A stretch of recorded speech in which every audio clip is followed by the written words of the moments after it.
നമസ്കാരം, ന്യൂസ് റൗണ്ടപ്പിലേക്ക് സ്വാഗതം. ആദ്യം പ്രധാന വാർത്തകൾ. PV അൻവറിന് തിരിച്ചടി. തൃണമൂൽ സ്ഥാനാർത്ഥിയായി നൽകിയ പത്രിക തള്ളി. നിലമ്പൂരിൽ PV അൻവർ ഇനി സ്വതന്ത്ര സ്ഥാനാർത്ഥി. LDF-ൽ മുഖ്യമന്ത്രി ഒറ്റപ്പെട്ടെന്ന് K മുരളീധരൻ. KC വേണുഗോപാൽ മുഖ്യമന്ത്രിക്കെതിരെ പ്രതികരിച്ചപ്പോൾ പാർട്ടിയിലെ ആരും പിന്തുണച്ചില്ലെന്നും മരുമകൻ മുഹമ്മദ് റിയാസ് മാത്രമാണ് ശബ്ദമുയർത്തിയതെന്നും K മുരളീധരൻ. രാജ്യത്ത് 4000 കടന്ന് കോവിഡ് കേസുകൾ, 35% കേരളത്തിൽ. 24 മണിക്കൂറിനിടെ രാജ്യത്ത് 5 കോവിഡ് മരണം. കേരളിന് ബദലായി E ശ്രീധരൻ സമർപ്പിച്ച പദ്ധതി പരിഗണനയിൽ. നിലപാട് കേരളത്തെ അറിയിക്കാമെന്ന് കേന്ദ്രം. വാർത്തകൾ വിശദമായി. തൃണമൂൽ കോൺഗ്രസ് സ്ഥാനാർത്ഥിയായി PV അൻവർ നൽകിയ നാമനിർദ്ദേശ പത്രിക തിരഞ്ഞെടുപ്പ് കമ്മീഷൻ തള്ളി. തൃണമൂൽ കോൺഗ്രസിന്റെ അമരക്കാരനാവാൻ കൊതിച്ചിരുന്ന PV അൻവർ ഇനി സ്വതന്ത്രനായി മത്സരിക്കും. തൃണമൂൽ കോൺഗ്രസ് പശ്ചിമ ബംഗാളിൽ രജിസ്റ്റർ ചെയ്ത സംസ്ഥാന പാർട്ടി ആയതിനാലാണ് തൃണമൂൽ കോൺഗ്രസ് സ്ഥാനാർത്ഥിയായി മത്സരിക്കാൻ അൻവർ നൽകിയ നാമനിർദ്ദേശ പത്രിക തിരഞ്ഞെടുപ്പ് കമ്മീഷൻ തള്ളിയത്. സ്വതന്ത്ര സ്ഥാനാർത്ഥിയായി അൻവർ നൽകിയ നാമനിർദ്ദേശ പത്രിക നേരത്തെ തിരഞ്ഞെടുപ്പ് കമ്മീഷൻ സ്വീകരിച്ചിരുന്നു. അതിനാൽ തന്നെ അൻവറിന് സ്വതന്ത്ര സ്ഥാനാർത്ഥിയായിട്ടാണ് നിലമ്പൂരിൽ മത്സരിക്കാൻ കഴിയുക. മുഖമില്ലാത്ത രാഷ്ട്രീയത്തിന്റെ മുഖചിത്രമായ PV അൻവർ ഇനി സ്വതന്ത്ര സ്ഥാനാർത്ഥിയുടെ മൂടുപടമണിയും. പല കിംവദന്തികൾക്കൊടുവിൽ PV അൻവർ ഇനി മത്സരിക്കുക സ്വതന്ത്ര സ്ഥാനാർത്ഥിയായിട്ടാണ്. പിണറായി സത്തെ എതിർത്തുകൊണ്ട് അദ്ദേഹം കേരളത്തിൽ DMK രൂപീകരിച്ചു. പിന്നീട് കോൺഗ്രസിലേക്ക് ചായുകയും എന്നാൽ അവിടെയും നിലയുറപ്പിക്കാതെ തൃണമൂൽ കോൺഗ്രസിലേക്ക് ചാടിയതും ഏറ്റവും ഒടുവിൽ ഇപ്പോൾ സ്വതന്ത്രനായി മത്സരിക്കുന്നതും അൻവറിന്റെ രാഷ്ട്രീയ മുഖത്തിന് മങ്ങലേൽപ്പിക്കുകയാണ്. പിണറായി സത്തിനെതിരെ ഒറ്റയാൾ പോരാട്ടത്തിൽ വെട്ടിപ്പിടിക്കാനിറങ്ങിയ അൻവറിനെ നിലമ്പൂരിന്റെ മണ്ണ് ചതിക്കുവാനുള്ള സാധ്യത ഏറെയാണ്. UDF-ൽ നിന്നുകൊണ്ട് പിണറായി സർക്കാരിനെതിരെ സംസാരിച്ചിരുന്നുവെങ്കിൽ അൻവറിന്റെ രാഷ്ട്രീയ ചിത്രത്തിന് തിളക്കം കണ്ടേനെ. എന്നാൽ ഇരു രാഷ്ട്രീയ പാർട്ടികളെയും പറ്റിച്ച് കടന്നു കളയുവാനുള്ള ശ്രമത്തിൽ PV അൻവറിന് പാളുകയായിരുന്നു. LDF-നെ സംബന്ധിച്ച് തങ്ങളുടെ അഭിമാനത്തിന് വേണ്ടിയുള്ള പോരാട്ടമാണ് നിലമ്പൂരിന്റെ മണ്ണ്. മണ്ഡലം തിരിച്ചുപിടിക്കാനും മൂന്നാം ഊഴത്തിന് കളമൊരുക്കുവാനുമായി ഇടതുപക്ഷം ഇറക്കിയ തുറുപ്പ് ചീട്ടാണ് M സുരാജ്. അതേസമയം അടവുകൾ 18 പയറ്റിയ നിലമ്പൂരിന്റെ മണ്ണിൽ തട്ടിക്കയറാനുള്ള തന്ത്രപ്പാടിലാണ് BJPയുടെ മോഹൻ ജോർജ്. M5 news, Malappuram. നിലമ്പൂർ ഉപതെരഞ്ഞെടുപ്പിൽ സ്ഥാനാർത്ഥി ചിത്രം തെളിഞ്ഞു. ഉപതെരഞ്ഞെടുപ്പിൽ മത്സര രംഗത്തുള്ളത് 14 പേര്. 7 പേരുടെ പത്രിക സൂക്ഷ്മ പരിശോധനയിൽ തള്ളി. കൂട്ടത്തിൽ തൃണമൂൽ കോൺഗ്രസിന്റെ ഔദ്യോഗിക സ്ഥാനാർത്ഥി എന്ന് പറയപ്പെടുന്ന PV അൻവറുമുണ്ട്. അതേസമയം അപരന്മാർ ഉൾപ്പെടെയാണ് 14 സ്ഥാനാർത്ഥികൾ നിലമ്പൂരിൽ മത്സരിക്കുന്നത്. നിലമ്പൂർ ഉപതെരഞ്ഞെടുപ്പുമായി ബന്ധപ്പെട്ട് 25 സ്ഥാനാർത്ഥികളാണ് വരണാധികാരിയെ കണ്ടത്. പ്രധാന പാർട്ടി നേതാക്കളുടെ ഒന്നും പത്രിക തള്ളിയിട്ടില്ല. നിലമ്പൂരിൽ പ്രചാരണം കൊഴുപ്പിച്ച് UDF. പ്രചാരണത്തിൽ ഏറെ മുന്നിലെത്തിയ UDF സ്ഥാനാർത്ഥി ആര്യാടൻ ഷൗക്കത്തിന്റെ പഞ്ചായത്ത് തല പര്യടനത്തിന് ഇന്ന് തുടക്കമായി. പോത്തുകൽ പഞ്ചായത്തിലെ മുണ്ടേരിയിൽ രാവിലെ പാണക്കാട് അബ്ബാസ് അലി ശിഹാബ് തങ്ങൾ പ്രചാരണ പരിപാടി ഉദ്ഘാടനം ചെയ്തു. ഉച്ചയ്ക്ക് ശേഷം വഴിക്കടവ് പഞ്ചായത്തിൽ പര്യടനം ആരംഭിച്ചു. KPCC അധ്യക്ഷനും പ്രതിപക്ഷ നേതാവും UDF കൺവീനറും നിലമ്പൂരിൽ ക്യാമ്പ് ചെയ്താണ് പ്രചാരണ പ്രവർത്തനങ്ങൾക്ക് ചുക്കാൻ പിടിക്കുന്നത്. മണ്ഡലത്തിലെ വിവിധ പഞ്ചായത്തുകളും വാർഡുകളും കേന്ദ്രീകരിച്ച UDF-ലെ മുതിർന്ന നേതാക്കളുടെയും യൂത്ത് കോൺഗ്രസ് പ്രവർത്തകരുടെയും നേതൃത്വത്തിൽ കൺവെൻഷനുകളും വീടുകൾ കയറിയുള്ള പ്രചാരണവും ശക്തമായി നടക്കുന്നുണ്ട്. M5 news, Malappuram. നിലമ്പൂരിൽ LDF സ്ഥാനാർത്ഥി M സ്വരാജിന്റെ പ്രചാരണം മുന്നേറുന്നു. മണ്ഡലത്തിന്റെ വിവിധ ഭാഗങ്ങൾ കേന്ദ്രീകരിച്ച് LDF പ്രവർത്തകരുടെയും മുതിർന്ന നേതാക്കളുടെയും നേതൃത്വത്തിലാണ് പ്രചാരണം നടക്കുന്നത്. നിലമ്പൂർ ഉപതെരഞ്ഞെടുപ്പിൽ ആദ്യ റൗണ്ട് പ്രചാരണത്തിൽ തന്നെ മുന്നേറുകയാണ് ഇടതുപക്ഷ സ്ഥാനാർത്ഥി M സ്വരാജ്. കഴിഞ്ഞ ദിവസം മുഖ്യമന്ത്രി പങ്കെടുത്ത LDF തെരഞ്ഞെടുപ്പ് കൺവെൻഷന്റെ ആവേശത്തിന് ശേഷം സ്ഥാനാർത്ഥി പര്യടനത്തിന്റെ ആദ്യ ദിവസമായ തിങ്കളാഴ്ച നിലമ്പൂർ നഗരസഭയിലെ വിവിധ കേന്ദ്രങ്ങളായ കോവിലകത്തുമുറി, ആശുപത്രികുന്ന, ചക്കാലക്കുത്ത്, രാമൻകുത്ത്, അക്കരെ മുതുകാട്, അയ്യാർപൊയിൽ, വല്ലപ്പുഴ എന്നിവിടങ്ങളിൽ പര്യടനം നടത്തി. ചൊവ്വാഴ്ച പോത്തുകൽ പഞ്ചായത്ത് സ്ഥാനാർത്ഥി പര്യടനം ആരംഭിച്ചു. വെള്ളിമുറ്റം, മുരിങ്ങാഞ്ചിരം, പാതാർ, പൂളപ്പാടവും പനങ്കയത്ത് എന്നിവിടങ്ങളിൽ സ്ഥാനാർത്ഥി സംസാരിച്ചു. CK Saseendran, T Raveendran, P Basheer, P Shaheer, Vidyarajan തുടങ്ങിയവരാണ് പഞ്ചായത്തിലെ പര്യടനത്തിന് കൂടെയുള്ളത്. M5 news, Malappuram. നിലമ്പൂർ ഉപതെരഞ്ഞെടുപ്പിൽ UDF 10,000 വോട്ട് ഭൂരിപക്ഷത്തിൽ വിജയിക്കുമെന്ന് കോൺഗ്രസ് നേതാവ് K മുരളീധരൻ. അൻവർ എന്ത് ചെയ്യുന്നുവെന്ന് UDF ചിന്തിക്കുന്നില്ല. മുസ്ലിം ലീഗ് ഞങ്ങളുടെ ഒപ്പം തന്നെയുണ്ട്. അതിൽ തർക്കം വേണ്ടെന്നും K മുരളീധരൻ തിരുവനന്തപുരത്ത് മാധ്യമങ്ങളോട് പറഞ്ഞു. അധികം ചെയ്യേണ്ട കാര്യങ്ങൾ ഇഷ്ടംപോലെ അധികം ചെയ്യട്ടെ. ഇപ്പോൾ അതിനെക്കുറിച്ച് UDF ആ കാര്യങ്ങളൊന്നും ചിന്തിച്ചിട്ടില്ല. ഞങ്ങൾക്ക് 19-ാം തീയതി ഇലക്ഷനിൽ ജയിക്കുക, ആ ഒരൊറ്റ ടാർഗറ്റായിട്ടാണ് മുന്നോട്ട് നീങ്ങുന്നത്. ആർക്ക് വേണമെങ്കിലും മത്സരിക്കാം, ആർക്ക് വേണമെങ്കിലും മത്സരിക്കാതിരിക്കാം, അത് അവരവരുടെ ഇഷ്ടം. UDF-നെ സംബന്ധിച്ച് ഞങ്ങളുടെ വർക്കുമായിട്ട് മുന്നോട്ട് നീങ്ങുകയാണ്. ഇപ്പം മറ്റ് വിഷയങ്ങളൊന്നും ചർച്ചാ വിഷയമല്ല. നല്ല ഭൂരിപക്ഷത്തിനും ജയിക്കുന്നതാണ്, 10,000-ൽ കുറയാത്ത ഭൂരിപക്ഷത്തിനും ജയിക്കുന്നതാണ് ഇതുവരെയുള്ള റിപ്പോർട്ടുകൾ പറയുന്നത്. അതിൽ ഭൂരിപക്ഷം വർദ്ധിക്കുകയുള്ളൂ, ഒരു വോട്ട് പോലും കുറയില്ല. ഞങ്ങൾക്ക് നല്ല കോൺഫിഡൻസ് ഇത്തവണയുണ്ട്. അബ്ബാസ് അലി ശിഹാബ് തങ്ങളാണ് ഇന്നത്തെ സ്ഥാനാർത്ഥി പര്യടനം ഉദ്ഘാടനം ചെയ്തത്. അപ്പോൾ ഇനി അങ്ങനത്തെ ഒരു തർക്കത്തിന് യാതൊരു രീതിയിലുള്ള അടിസ്ഥാനവും ഇല്ല. എല്ലാവരും ഒരുമിച്ച് ഒറ്റക്കെട്ടായിട്ടാണ് ഇപ്പോൾ മുന്നോട്ട് നീങ്ങുന്നത്. 9 വർഷം ഭരിച്ചു മുടിപ്പിച്ച സർക്കാരിനെതിരെയുള്ള വിധിയെഴുത്താകും നിലമ്പൂർ ഉപതെരഞ്ഞെടുപ്പെന്ന് രമേശ് ചെന്നിത്തല. ഭരണമാറ്റത്തിന് വേണ്ടിയുള്ള കേളികൊട്ടാണ് നിലമ്പൂരിൽ. നിലമ്പൂർ തെരഞ്ഞെടുപ്പിന് ശേഷം പിണറായി സർക്കാർ വെറും കാവൽ മന്ത്രിസഭയെന്നും ചെന്നിത്തല കൂട്ടിച്ചേർത്തു. നിലമ്പൂരിൽ സംഘടിപ്പിച്ച വാർത്താ സമ്മേളനത്തിൽ സംസാരിക്കുകയായിരുന്നു അദ്ദേഹം. ഇടത് ദുർഭരണത്തിനെതിരെ വിധി എഴുതാനുള്ള അവസരമാണ് നിലമ്പൂരിലെ വോട്ടർമാർക്ക് ലഭിച്ചിരിക്കുന്നതെന്ന് മുസ്ലിം ലീഗ് ജില്ലാ പ്രസിഡന്റ് പാണക്കാട് അബ്ബാസ് അലി ശിഹാബ് തങ്ങൾ. ആര്യാടൻ ഷൗക്കത്ത് ചരിത്ര ഭൂരിപക്ഷത്തോടെ വിജയിക്കുമെന്നും വ്യക്തമാക്കി. UDF സ്ഥാനാർത്ഥി ആര്യാടൻ ഷൗക്കത്തിന്റെ പഞ്ചായത്ത് തല പര്യടനം പോത്തുകൽ പഞ്ചായത്തിലെ മുണ്ടേരിയിൽ ഉദ്ഘാടനം ചെയ്യുകയായിരുന്നു അദ്ദേഹം. നിലമ്പൂരിൽ UDF സ്ഥാനാർത്ഥി ആര്യാടൻ ഷൗക്കത്ത് മികച്ച ഭൂരിപക്ഷത്തിൽ വിജയിക്കുമെന്ന് മുസ്ലിം യൂത്ത് ലീഗ് സംസ്ഥാന ജനറൽ സെക്രട്ടറി PK ഫിറോസ്. ഇതിന്റെ തുടക്കമാണ് ഇന്നലെ നിലമ്പൂരിൽ നടന്ന തെരഞ്ഞെടുപ്പ് കൺവെൻഷനിലെ വൻ ജനപങ്കാളിത്തം. പിണറായി സത്തിനെതിരെയുള്ള വോട്ടുകൾ ഭിന്നിക്കില്ല. PV അൻവറിന്റെ സ്ഥാനാർത്ഥിത്വം UDF വിജയത്തെ ബാധിക്കില്ലെന്നും PK ഫിറോസ് പറഞ്ഞു. ഐക്യജനാധിപത്യ മുന്നണി വലിയ ഭൂരിപക്ഷത്തിന് വിജയിക്കുന്നുള്ള കാര്യത്തിൽ ഒരു സംശയം വേണ്ട. ഇപ്പോൾ ഇന്നലെ നടന്ന UDFന്റെ തെരഞ്ഞെടുപ്പ് കൺവെൻഷൻ നിലമ്പൂർ ഇന്ന് വരെ കണ്ടിട്ടില്ലാത്ത വലിയ ജനക്കൂട്ടം, ജനബാഹുല്യമാണ് ആ കൺവെൻഷൻ ഉണ്ടായത്. ഇന്ന് രാവിലെ പോത്തുകലിൽ സ്ഥാനാർത്ഥിയുടെ പര്യടനം, ആര്യാടൻ ഷൗക്കത്തിൻ്റെ പര്യടനം ആരംഭിച്ചു. വലിയ ജനക്കൂട്ടം. ഇതെല്ലാം തെളിയിക്കുന്നത് ജനങ്ങൾ ഒരു വാശിയിലാണ്. ഈ സർക്കാരിനെ താഴെ ഇറക്കാനുള്ള ഒരു അവസരമാണ് നിലമ്പൂരിലെ വോട്ടർമാർക്ക് കിട്ടിയത്. ഈ തെരഞ്ഞെടുപ്പിൽ UDF ജയിച്ചാൽ 2026 ഐക്യജനാധിപത്യ മുന്നണി അധികാരത്തിൽ വരുമെന്ന ഉറപ്പ് കേരളത്തിന് കിട്ടും എന്ന ബോധ്യത്തിൻ്റെ അടിസ്ഥാനത്തിലാണ് ഇപ്പോൾ ജനങ്ങൾ നിലമ്പൂരിൽ പ്രവർത്തിച്ചുകൊണ്ടിരിക്കുന്നത്. ഒരിക്കലുമില്ല, ഭിന്നിക്കുന്ന പ്രശ്നമില്ല. കാരണം ജനങ്ങൾക്കറിയാം പിണറായി സത്തെ താഴെ ഇറക്കണമെങ്കിൽ UDFന് വോട്ട് ചെയ്തിട്ടേ കാര്യമുള്ളൂ. ആര് മത്സരിച്ചാലും പല മുദ്രാവാക്യങ്ങളും ഒന്നായ മുദ്രാവാക്യങ്ങളുണ്ടാവും. തീർച്ചയായിട്ടും അതെ, തീർച്ചയായിട്ടും. അതായത് പല മുദ്രാവാക്യങ്ങളും മുടക്കിയാലും ഇവിടെ ആർക്ക് വോട്ട് ചെയ്താലാണ് പിണറായി സത്തിനെതിരായി ഒരു ശക്തമായ തിരിച്ചടി കൊടുക്കാൻ കഴിയുക എന്നുള്ളത് കേരളത്തിലെ ജനങ്ങൾ, നിലമ്പൂരിലെ വോട്ടർമാർ അവരെ അണ്ടർ എസ്റ്റിമേറ്റ് ചെയ്യരുത്. അവർക്ക് നല്ല രാഷ്ട്രീയ ബോധ്യമുള്ളവരാണ്. അതുകൊണ്ട് അവർ ശരിയായി ആ വോട്ട് വിനിയോഗിക്കും. അത് ആര്യാടൻ ഷൗക്കത്തിന് അനുകൂലം. പിണറായി സർക്കാരിന്റെ തിരിച്ചുവരവിന്റെ തുടക്കമായിരിക്കും. ഒരിക്കലും ഉണ്ടാവില്ല എന്ന് മാത്രമല്ല, ഈ കേരളത്തിലെ CPM മുഖ്യമന്ത്രിമാരുടെ അവസാനത്തെ മുഖ്യമന്ത്രിയായി കേരളത്തിലെ മുഖ്യമന്ത്രി പിണറായി വിജയൻ മാറുന്ന വാർത്തകൾക്കാണ് നമ്മൾ കാതോർത്തിരിക്കുന്നത്. തനിക്ക് വോട്ട് ചെയ്താൽ ആർക്കും തലകുനിക്കേണ്ട അവസ്ഥയുണ്ടാകില്ലെന്ന് UDF സ്ഥാനാർത്ഥി ആര്യാടൻ ഷൗക്കത്ത്. കഴിഞ്ഞ 9 വർഷമായി തുടരുന്ന നിലമ്പൂരിന്റെ വികസന മുരടിപ്പിന് മാറ്റം വേണം. ആര്യാടൻ മുഹമ്മദ് തുടങ്ങിവെച്ച വികസന പദ്ധതികളെല്ലാം അട്ടിമറിച്ചു. KSRTC interstate bus terminal, bypass, government കോളേജിന് കെട്ടിടം അടക്കം UDF തുടങ്ങിയ പദ്ധതികളൊന്നും പൂർത്തിയാക്കാൻ ഇടത് സർക്കാരിന് കഴിഞ്ഞിട്ടില്ല. നമുക്ക് പരാതി പറയാൻ പോലും നാഥനില്ലാത്ത അവസ്ഥയാണ്. നിലമ്പൂരിലെ ഉപതെരഞ്ഞെടുപ്പ് വിജയം ഭരണമാറ്റത്തിന്റെ തുടക്കമാകുമെന്നും ഷൗക്കത്ത് കൂട്ടിച്ചേർത്തു. LDFൽ മുഖ്യമന്ത്രി ഒറ്റപ്പെട്ടെന്ന് K മുരളീധരൻ. KC വേണുഗോപാൽ മുഖ്യമന്ത്രി പിണറായി വിജയനെതിരെ പ്രതികരിച്ചപ്പോൾ പാർട്ടിയിലെ ആരും പിന്തുണച്ചില്ലെന്നും മരുമകൻ മുഹമ്മദ് റിയാസ് മാത്രമാണ് അദ്ദേഹത്തിന് വേണ്ടി ശബ്ദമുയർത്തിയതെന്നും K മുരളീധരൻ പറഞ്ഞു. അതേസമയം MV ഗോവിന്ദൻ മാഷോ MA ബേബിയോ പിണറായിയുടെ ചതിയെക്കുറിച്ചുള്ള KC വേണുഗോപാലിന്റെ പരാമർശത്തിൽ ഒരക്ഷരം മിണ്ടിയിട്ടില്ലെന്നും K മുരളീധരൻ ചൂണ്ടിക്കാട്ടി. ഇന്നലെ മുഖ്യമന്ത്രിയെക്കുറിച്ച് KC വേണുഗോപാൽ ഒരു അഭിപ്രായം പറഞ്ഞപ്പോൾ അദ്ദേഹത്തിനെ പ്രതിരോധിക്കാനാകെ മരുമാൻ മാത്രമേ രംഗത്തുള്ളൂ. പാർട്ടി സെക്രട്ടറിയോ അഖിലേന്ത്യാ ജനറൽ സെക്രട്ടറിയോ ഒരു വാചകം പോലും പറഞ്ഞിട്ടില്ല. അപ്പോൾ അതിൻ്റെ അർത്ഥം മുഖ്യമന്ത്രി LDFൽ ഒറ്റപ്പെടുന്നു, CPMൽ ഒറ്റപ്പെടുന്നു. അതാണ് കാരണം. അദ്ദേഹം ചെയ്ത ചതിപ്രയോഗം തന്നെയാണ് KC വേണുഗോപാൽ ഇന്നലെ സൂചിപ്പിച്ചത്.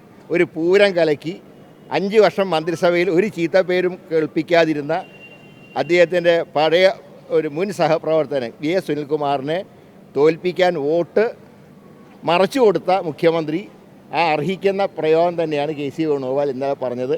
അതിനെ ഗോവിന്ദൻ മാഷോ MA ബേബിയോ എന്തെങ്കിലും പറഞ്ഞാൽ ഇതുവരെ ഞാനൊന്നും കണ്ടില്ല. ആകെ മരുമാൻ മാത്രമാണ് ഫേസ്ബുക്കിലിട്ടത്. അപ്പോൾ LDFൽ മുഖ്യമന്ത്രി ഒറ്റപ്പെടുന്നു. വന്യമൃഗശല്യം പ്രധാന വിഷയമാക്കി LDFും. വന്യജീവി സംരക്ഷണ നിയമത്തിൽ ഭേദഗതി കൊണ്ടുവരണമെന്ന് LDF സ്ഥാനാർത്ഥി അഡ്വക്കേറ്റ് M സ്വരാജ്. പോത്തുകൽ പഞ്ചായത്തിലെ പനങ്കയത്ത് തെരഞ്ഞെടുപ്പ് പ്രചാരണത്തിനിടയിൽ സംസാരിക്കുകയായിരുന്നു അദ്ദേഹം. കോൺഗ്രസ് നേതാവ് വി പ്രകാശിന്റെ കുടുംബത്തിന്റെ പിന്തുണ തനിക്കാണെന്ന് അവകാശപ്പെട്ട PV അൻവറിനെ രൂക്ഷമായി വിമർശിച്ച് AICC അംഗം VT ബൽറാം. അൻവർ പ്രകാശിന്റെ വീട് സന്ദർശിച്ചത് ചർച്ചയായതിനു പിന്നാലെയാണ് പ്രതികരണം. വി പ്രകാശിന്റെ വീട്ടിൽ പോയി നാടകം കളിക്കാനുള്ള ഉളുപ്പില്ലായ്മ കാണിച്ച അൻവറിനോട് പറയാനുള്ളത് പ്രകാശിന്റെ ഭാര്യ പറഞ്ഞിട്ടുണ്ട്. വി പ്രകാശ് അന്ത്യയാത്രയിൽ പുതച്ചിരുന്നത് കോൺഗ്രസിന്റെ പതാകയാണ്. ആ കുടുംബം എക്കാലത്തും കോൺഗ്രസ് പാർട്ടിക്കൊപ്പമായിരിക്കുമെന്ന് VT ബൽറാം ഫേസ്ബുക്ക് പോസ്റ്റിൽ കുറിച്ചു. കവളപ്പാറയിൽ ദുരന്തമുണ്ടായപ്പോൾ താൻ എത്തിയില്ല എന്നതുപോലുള്ള തെറ്റായ പ്രചാരണങ്ങൾക്ക് മറുപടി പറയാനില്ലെന്ന് നിലമ്പൂരിലെ LDF സ്ഥാനാർത്ഥി M സ്വരാജ്. ദുരന്ത ഭൂമിയിൽ ആദ്യമെത്തിയവരിൽ ഒരാളായിരുന്നു താൻ. എറണാകുളത്ത് നിന്നും നേരെ അന്ന് കവളപ്പാറയിലേക്കാണ് വന്നത്. അന്നത്തെ കാലാവസ്ഥയിൽ സാഹസികമായ യാത്രയായിരുന്നു അത്. അവിടെ പ്രവർത്തിച്ചത് ജനങ്ങൾ വിലയിരുത്തും. ആരോപണം ഉന്നയിച്ചത് ഓർമ്മക്കുറവ് കൊണ്ടാകാമെന്നും സ്വരാജ് പറഞ്ഞു. കവളപ്പാറയിൽ ദുരന്തമുണ്ടായപ്പോൾ സ്വരാജ് എത്തിയില്ലെന്ന് PV അൻവറാണ് ആരോപണം ഉന്നയിച്ചത്. രാജ്യത്ത് കോവിഡ് കേസുകൾ ഉയരുന്ന പശ്ചാത്തലത്തിൽ മാർഗനിർദ്ദേശങ്ങളുമായി സംസ്ഥാന ആരോഗ്യവകുപ്പ്. രോഗലക്ഷണമുള്ള എല്ലാവർക്കും കോവിഡ് പരിശോധന നടത്തണമെന്നതുൾപ്പെടെയുള്ള മാർഗനിർദ്ദേശങ്ങളാണ് ആരോഗ്യവകുപ്പ് പുറത്തിറക്കിയിരിക്കുന്നത്. പൊതുസ്ഥലങ്ങളിൽ മാസ്ക് ഉപയോഗം പ്രോത്സാഹിപ്പിക്കാനും നിർദ്ദേശിച്ചിട്ടുണ്ട്. ഇന്നലെ ആരോഗ്യമന്ത്രി വീണ ജോർജിന്റെ അധ്യക്ഷതയിൽ ചേർന്ന യോഗത്തിന് പിന്നാലെയാണ് മാർഗനിർദ്ദേശങ്ങൾ പുറത്തിറക്കിയിരിക്കുന്നത്. രോഗങ്ങളുള്ളവരെ പ്രത്യേകം ശ്രദ്ധിക്കണമെന്നാണ് ആരോഗ്യവകുപ്പിന്റെ നിർദ്ദേശം. ശ്വാസതടസ്സം, കടുത്ത നെഞ്ചുവേദന, രക്തസമ്മർദ്ദം കുറയൽ, തലചുറ്റൽ മുതലായ ലക്ഷണങ്ങൾ പ്രത്യേകം ശ്രദ്ധിക്കണം. രോഗം ഗുരുതരമാകാൻ സാധ്യതയുള്ള ഹൈറിസ്ക് വിഭാഗത്തിലുള്ളവർ നിർബന്ധമായും പൊതുസ്ഥലത്ത് മാസ്ക് ധരിക്കണമെന്നാണ് നിർദ്ദേശം. രോഗലക്ഷണങ്ങൾ ഉള്ളവർ ദുരിതാശ്വാസ ക്യാമ്പുകളിലുണ്ടെങ്കിൽ മാസ്ക് ധരിക്കണം. കോവിഡ് വ്യാപന പശ്ചാത്തലത്തിൽ സർക്കാർ സ്വകാര്യ ആശുപത്രികളിൽ മോക്ക് ഡ്രിൽ നടത്തണം. ആശുപത്രികളിൽ കൂട്ടിരിപ്പുകാർ ഉൾപ്പെടെ നിർബന്ധമായും മാസ്ക് ധരിക്കണം. കോവിഡ് പരിശോധനയ്ക്ക് ജില്ലകളിലെ RT-PCR സംവിധാനങ്ങൾ ഉപയോഗിക്കണം. പൊതുയിടങ്ങളിലെ മാസ്ക് ഉപയോഗം പരമാവധി പ്രോത്സാഹിപ്പിക്കണം. ആശുപത്രികളിൽ സന്ദർശകരുടെയും കൂട്ടിരിപ്പുകാരുടെയും എണ്ണം പരമാവധി നിയന്ത്രിക്കണമെന്നും ആരോഗ്യവകുപ്പ് പുറത്തിറക്കിയ മാർഗനിർദ്ദേശങ്ങളിൽ പറയുന്നു. News desk M5 news. രാജ്യത്ത് കോവിഡ് കേസുകൾ 4000 കടന്നു. രാജ്യത്ത് 4026 കോവിഡ് കേസുകളാണ് റിപ്പോർട്ട് ചെയ്തത്. കേരളത്തിൽ കേസുകളുടെ എണ്ണത്തിൽ കുറവ്.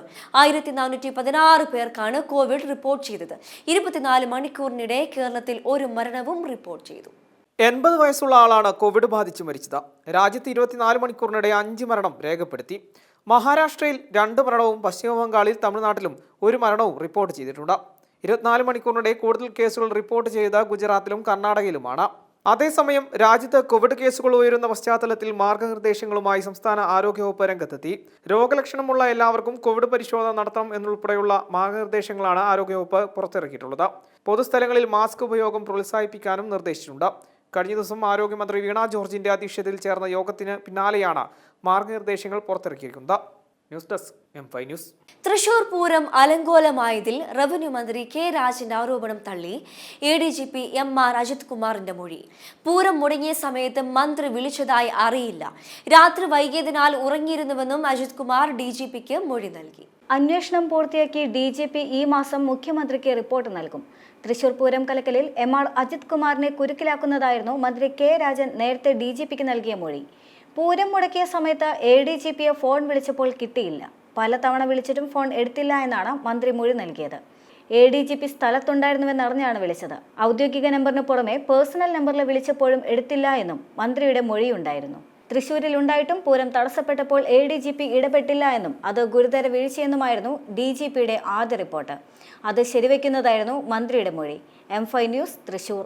അങ്കണവാടിയിൽ ഉപ്പുമാവിന് പകരം ബിർനാണിയും പൊരിച്ച കോഴിയും ചോദിച്ചുള്ള ശംഖു എന്ന കുട്ടിയുടെ വീഡിയോ സമൂഹ മാധ്യമങ്ങളിൽ വൈറലായിരുന്നു. ഈ വീഡിയോ ശ്രദ്ധയിൽപ്പെട്ട ആരോഗ്യമന്ത്രി വീണ ജോർജ് അങ്കണവാടിയുടെ ഭക്ഷണ മെനു പരിഷ്കരിക്കുമെന്ന് ശംഖുവിന് അന്ന് തന്നെ ഉറപ്പും നൽകി.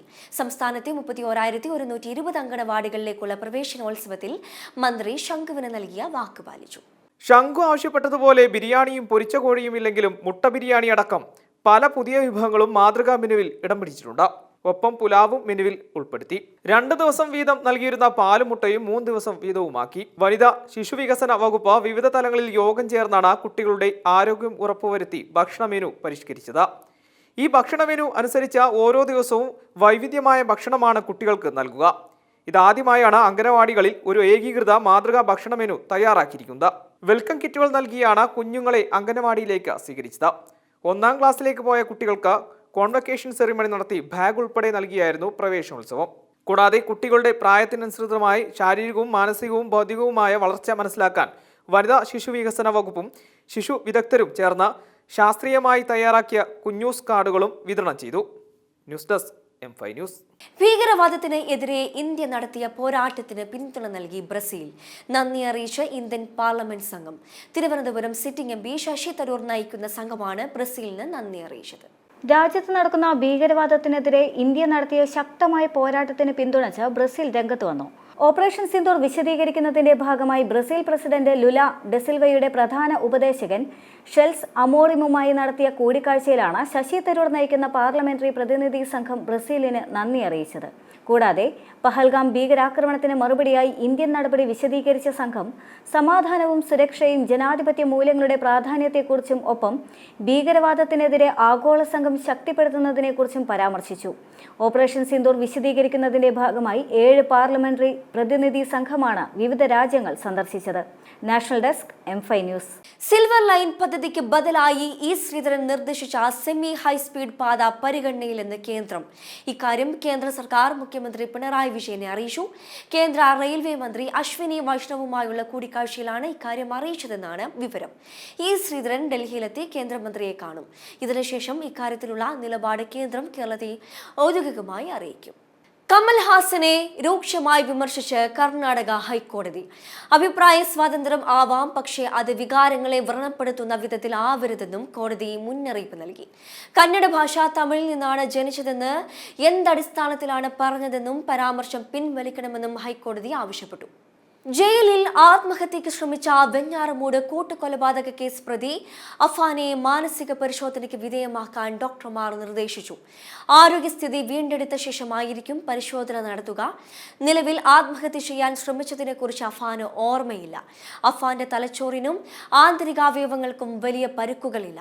ജീവനൊടുക്കാൻ ശ്രമിച്ചപ്പോൾ CPR ഉടൻ നൽകിയത് ഓക്സിജൻ കുറയാൻ ഇടയാക്കിയില്ല എന്നാണ് ഡോക്ടർമാരുടെ വിലയിരുത്തൽ. മെയ് 25-നാണ് അഫാൻ ജയിലിൽ ജീവനൊടുക്കാൻ ശ്രമിച്ചത്. തിരുവനന്തപുരം പൂജപ്പുര സെൻട്രൽ ജയിലിൽ UT ബ്ലോക്കിലായിരുന്നു അഫാൻ കഴിഞ്ഞിരുന്നത്.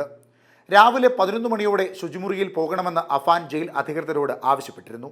ഇതേ തുടർന്ന് ജയിൽ വാർഡൻ അഫാനെ ശുചിമുറിയിലെത്തിച്ചു. ഇതിനിടെയാണ് അഫാൻ ഉണക്കാനിട്ടിരുന്ന മുണ്ടുപയോഗിച്ച് ജീവനെടുക്കാൻ ശ്രമിച്ചത്. വാതിൽ തുറക്കാൻ വൈകിയതിനെ തുടർന്ന് വാർഡൻ ശുചിമുറിയുടെ വാതിൽ ചവിട്ടിപ്പൊളിച്ചതിനെ തുടർന്നാണ് തൂങ്ങിമരിക്കാൻ ശ്രമിച്ച നിലയിൽ അഫാനെ കണ്ടെത്തിയത്. ഫെബ്രുവരി 24-നായിരുന്നു വെഞ്ഞാറമൂട് കൂട്ടക്കൊലപാതകം നടന്നത്. പിതൃമാതാവ് സൽമാ ബീവി, പിതൃ സഹോദരൻ ലത്തീഫ്, ഭാര്യ ഷാഹിദ, സഹോദരൻ അഹ്സാൻ, പെൺസുഹൃത്ത് ഫർസാന എന്നിവരെയായിരുന്നു അഫാൻ കൊലപ്പെടുത്തിയത്. രാവിലെ 10-നും 6-നും ഇടയിലായിരുന്നു 5 കൊലപാതകങ്ങളും നടന്നത്. മാതാവ് ഷെമിയെ ആക്രമിച്ചപ്പോൾ മരിച്ചെന്നായിരുന്നു അഫാൻ കരുതിയിരുന്നത്. 5 കൊലപാതകങ്ങൾക്ക് ശേഷം അഫാൻ എലിവിഷം കഴിക്കുകയും പോലീസിന് കീഴടങ്ങുകയുമായിരുന്നു. M5 news, Thiruvananthapuram. അട്ടപ്പാടിയിൽ യുവാവിനെ കെട്ടിയിട്ട് അർദ്ധനഗ്നനാക്കി മർദ്ദിച്ച കേസിൽ പ്രതികൾക്ക് ജാമ്യം. പ്രതികളായ റെജിൻ മാത്യു, വിഷ്ണു എന്നിവർക്കാണ് ഉപാധികളോടെ ജാമ്യം നൽകിയത്. പ്രതികൾ അന്യായക്കാരനായ സിജുവുമായോ സാക്ഷികളുമായോ ഒരു തരത്തിലും ബന്ധപ്പെടാനോ ഭീഷണിപ്പെടുത്താനോ പാടില്ലെന്ന് കോടതി നിർദ്ദേശിച്ചു. മെയ് 24-നായിരുന്നു പ്രതികളായ ഷോളയൂർ സ്വദേശി റെജിൻ മാത്യുവും ആലപ്പുഴ സ്വദേശി വിഷ്ണുദാസും ചേർന്ന് ചിറ്റൂർ ആദിവാസി ഉന്നതിയിലെ സിജു വേണുവിനെ കെട്ടിയിട്ട് അതിക്രൂരമായി മർദ്ദിച്ചത്. വാഹനത്തിന് മാർഗതടസ്സം ഉണ്ടാക്കിയെന്നാരോപിച്ചായിരുന്നു മർദ്ദനം. ആക്രമണം ചെറുത്തതോടെ യുവാക്കൾ കെട്ടിയിട്ട് മർദ്ദിച്ചെന്നായിരുന്നു സിജുവിന്റെ പരാതി. മർദ്ദനത്തിൽ സാരമായി പരിക്കേറ്റ സിജുവിനെ നാട്ടുകാരാണ് രക്ഷപ്പെടുത്തി ആശുപത്രിയിൽ എത്തിച്ചത്. ഗുരുതരമായി പരിക്കേറ്റ സിജു ഇപ്പോഴും കോട്ടത്തറ ട്രൈബൽ ആശുപത്രിയിൽ ചികിത്സയിലാണ്. M5 news, Palakkad. കോഴിക്കോട്ടെ സെക്സ് റാക്കറ്റ് കേസിൽ ഒരാൾ കൂടി പിടിയിൽ. അസം സ്വദേശി റക്കീബുദ്ദീൻ അൻസാരിയാണ് അറസ്റ്റിലായത്. കേസിൽ ഇതുവരെ 3 പേർ അറസ്റ്റിലായി. ഇൻസ്റ്റഗ്രാമിലൂടെ പരിചയപ്പെട്ട പെൺകുട്ടിയെ ജോലി നൽകാമെന്ന് പറഞ്ഞ് കോഴിക്കോട്ടേക്ക് എത്തിച്ചായിരുന്നു പീഡനം. ശാരീരിക അവശതകളെ തുടർന്ന് കോഴിക്കോട് മെഡിക്കൽ കോളേജിൽ ചികിത്സയിലിരിക്കെയാണ് പോലീസിൽ അഭയം തേടിയത്. മഞ്ചേരിയിൽ കെട്ടിട നിർമ്മാണ തൊഴിലാളിയാണ് പ്രതി റക്കീബുദ്ദീൻ അൻസാരി. പെൺകുട്ടിയെ ഉപദ്രവിച്ചവരിൽ ഇയാളുമുണ്ടെന്ന് പോലീസ് കണ്ടെത്തിയതിന് പിന്നാലെയാണ് അറസ്റ്റ്. കോഴിക്കോട് വെച്ച് തന്നെയാണ് പ്രതിയെ പിടിച്ചത്. അസം സ്വദേശികളായ ഫുൽഖാൻ അലി, അക്ലിമി ഖത്തൂൽ എന്നിവരാണ് നേരത്തെ അറസ്റ്റിലായത്. കൂടുതൽ പേർ ഉൾപ്പെട്ടിട്ടുണ്ടോ എന്ന അന്വേഷണത്തിലാണ് പോലീസ്. പോക്സോ, പീഡനം, മനുഷ്യക്കടത്ത് തുടങ്ങിയ കുറ്റങ്ങളാണ് പ്രതികൾക്കെതിരെ ചുമത്തിയത്. മലയാളികൾ ഉൾപ്പെട്ടിട്ടില്ല എന്ന നിഗമനത്തിലാണ് പോലീസ്. ടൗൺ CIP ജിതേഷിന്റെ നേതൃത്വത്തിലുള്ള പോലീസ് സംഘമാണ് പ്രതികളെ പിടികൂടിയത്. 3 പേരെയും ഒരുമിച്ച് കസ്റ്റഡിയിൽ വാങ്ങി ചോദ്യം ചെയ്യാനാണ് തീരുമാനം. M5 news, Kozhikode. തിരുവനന്തപുരത്ത് സ്കൂൾ ബസ് അപകടത്തിൽപ്പെട്ടു. കിളമാനൂർ നഗരൂർ ഊന്നൻകല്ലിലാണ് സംഭവം നടന്നത്. വെള്ളല്ലൂർ ഗവൺമെന്റ് LPSലെ സ്കൂൾ ബസ്സാണ് അപകടത്തിൽപ്പെട്ടത്. റോഡിൽ നിന്നും വയലിലേക്ക് വീഴുകയായിരുന്നു. റോഡിന് വീതിയില്ലാത്ത ഭാഗം ചരിഞ്ഞ് വയലിലേക്ക് പതിക്കുകയായിരുന്നു. വാഹനത്തിൽ 21 കുട്ടികളും ഡ്രൈവറും ആയയും സ്കൂളിലെ ഒരു അധ്യാപകനുമാണ് ഉണ്ടായിരുന്നത്. ആർക്കും ഗുരുതര പരിക്കില്ല. ഇനി കാലാവസ്ഥ.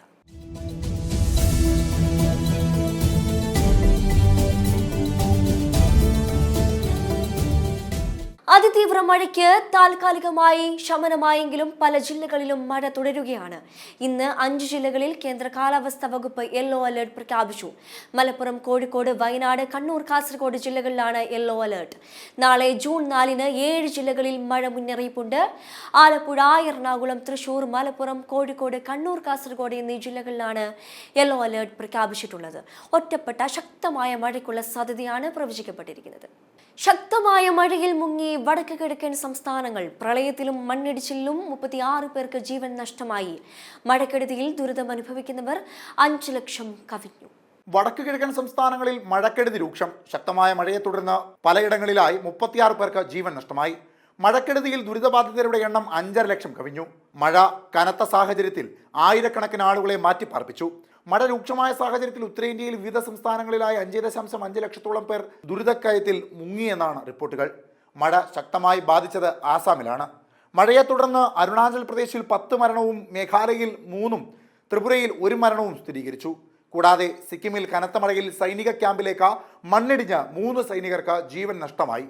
6 പേരെ കാണാതെയായി. News desk M5 news. പ്രധാന വാർത്തകൾ ഒരിക്കൽ കൂടി. PV അൻവറിന് തിരിച്ചടി. തൃണമൂൽ സ്ഥാനാർത്ഥിയായി നൽകിയ പത്രിക തള്ളി. നിലമ്പൂരിൽ PV അൻവർ ഇനി സ്വതന്ത്ര സ്ഥാനാർത്ഥി. LDFൽ മുഖ്യമന്ത്രി ഒറ്റപ്പെട്ടെന്ന് K മുരളീധരൻ. KC വേണുഗോപാൽ മുഖ്യമന്ത്രിക്കെതിരെ പ്രതികരിച്ചപ്പോൾ പാർട്ടിയിലെ ആരും പിന്തുണച്ചില്ലെന്നും മരുമകൻ മുഹമ്മദ് റിയാസ് മാത്രമാണ് ശബ്ദമുയർത്തിയതെന്നും K മുരളീധരൻ.